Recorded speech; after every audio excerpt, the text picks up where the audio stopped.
Salam sejahtera untuk kita semua. Pelajaran Sekolah Sahabat dengan tema utama Kejadian, pelajaran ke-9, Yakub Sang Penipu. Rabu 25 Mei, berkat keluarga.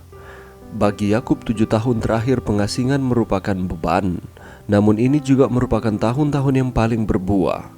Yakub akan menjadi ayah dari 11 anak dari total 12 anak yang akan menjadi nenek moyang umat Allah.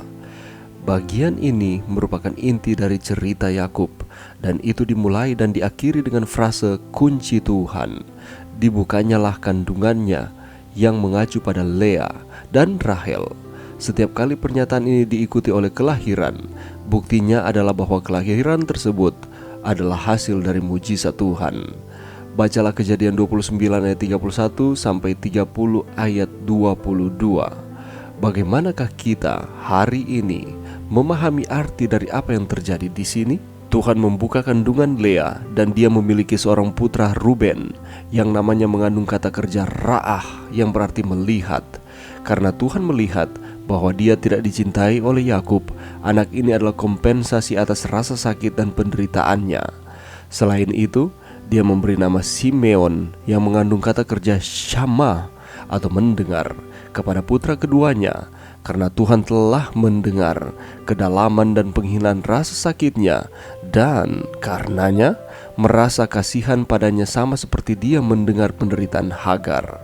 Anak laki-laki Lea, Simeon, juga akan bergema bersama nama anak laki-laki Hagar, Ismail, yang berarti Tuhan telah mendengar. Saat Lea melahirkan anak terakhirnya, dia memanggilnya Yehuda, yang artinya pujian. Lea tidak mengacu pada rasa sakitnya atau bahkan berkatnya lagi. Dia hanya berfokus pada Tuhan dan memujinya atas anugerahnya.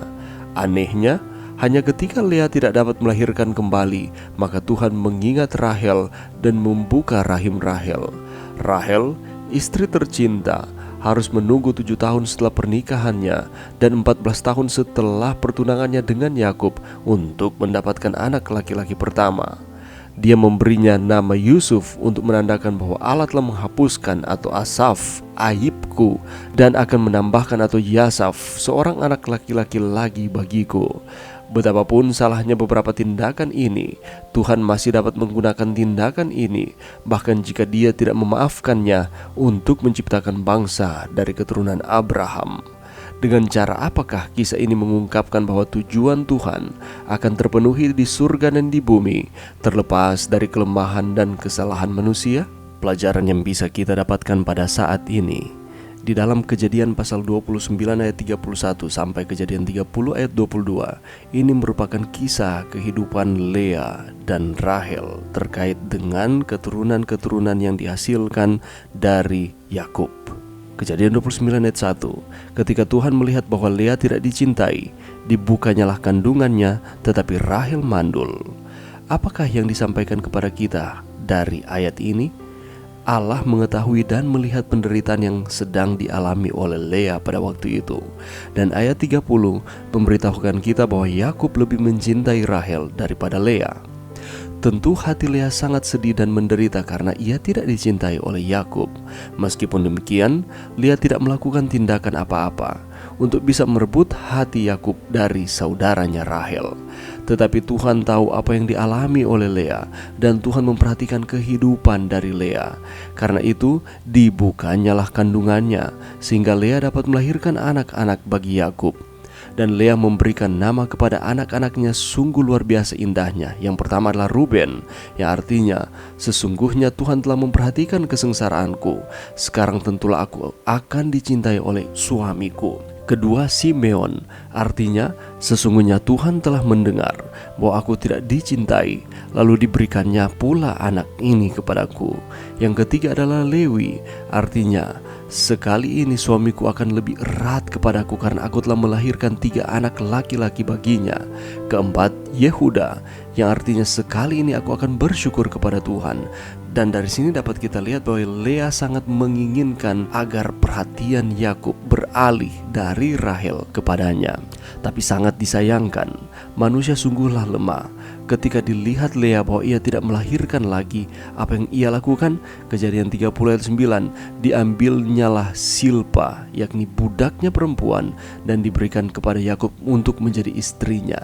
Dan di sini jelaslah bahwa Lea mulai menggunakan cara berpikirnya sendiri, terlepas dari tuntunan Tuhan untuk menyelesaikan akan persoalan kehidupannya. Dengan cara ini Silpa mendapatkan dua anak, yaitu Gad dan Asher. Pada akhirnya Lea tetap tahu untuk kembali kepada Tuhan. Lalu Allah mendengarkan permohonan Lea. Lea mengandung dan melahirkan anak laki-laki yang kelima, yaitu Isakar bagi Yakub. Setelah itu Lea melahirkan lagi anak yang keenam, namanya Zebulon.